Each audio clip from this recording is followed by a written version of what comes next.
بسم اللہ الرحمن الرحیم۔ السلام علیکم ناظرین، آپ میرا یوٹیوب چینل دیکھ رہے ہیں حقیقت پلس۔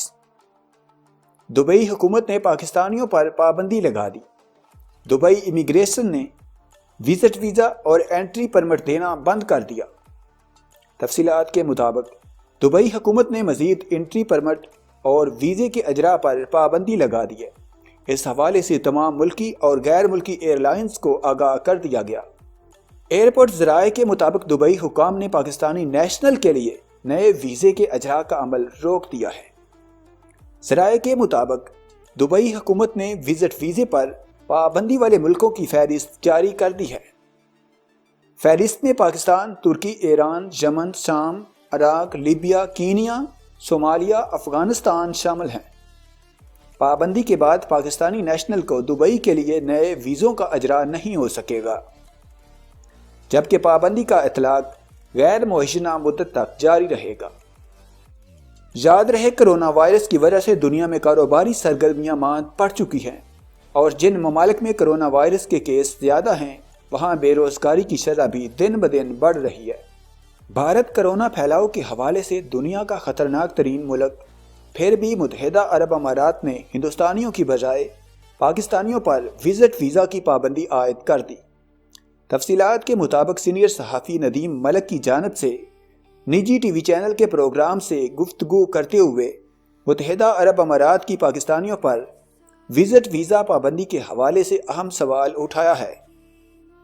سینئر صحافی کا کہنا ہے کہ بتایا گیا ہے کہ متحدہ عرب امارات نے کرونا خدشات کی وجہ سے یہ پابندی عائد کی ہے، لیکن گزشتہ 24 گھنٹوں کے دوران پاکستان میں 2500 کیس اور 18 اموات، جبکہ بھارت میں 45,000 کرونا کیس اور 500 سے زائد اموات رپورٹ ہوئی۔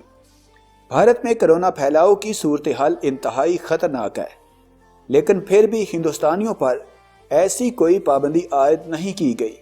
امریکہ بھی کرونا پھیلاؤ کے حوالے سے دنیا کا سب سے زیادہ خطرناک ملک ہے۔ UAE نے امریکیوں پر بھی ایسی کوئی پابندی عائد نہیں کی۔ امریکہ کے معاملے پر یہ بات سمجھی جا سکتی ہے کیونکہ وہ انتہائی طاقتور ملک ہے۔ ندیم ملک کا کہنا ہے کہ حکومت کو خارجہ مسائل حل کرنے کی ضرورت ہے۔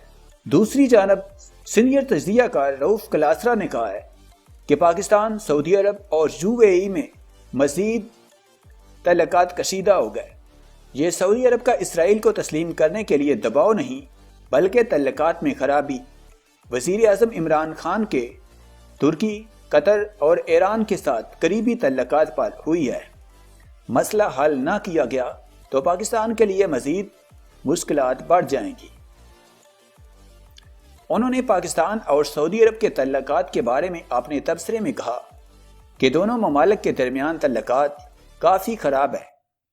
پہلے بھی جب سعودی عرب نے پاکستان سے $2 ارب واپس مانگے تھے، اس سے پہلے $1 ارب مانگا تھا۔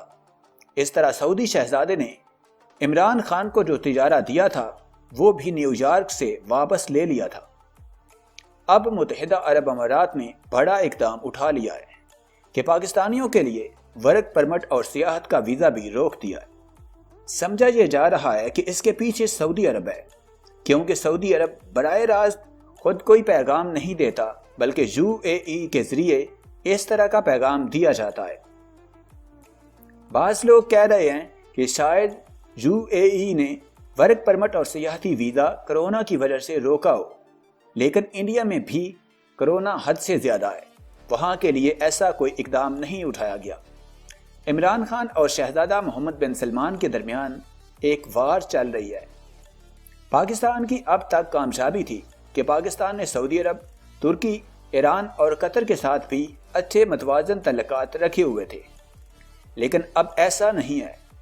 اب عرب ممالک میں بھی معاملات خراب ہیں۔ سینئر صحافی کا کہنا ہے کہ آئندہ دنوں میں پاکستان کے لیے مشکلات بڑھ جائیں گی۔ اگر سعودی عرب اور UAE سے پاکستانی ورکرز واپس آتے ہیں تو بے روزگاری بڑھے گی۔ $9 ارب کا ترسیلات زر بھی ختم ہو جائے گا۔ حکومت کو چاہیے اپنی ذاتی عزت کو سائڈ پر کر کے دونوں کے ممالک کے ساتھ تعلقات کو بہتر بنائیں۔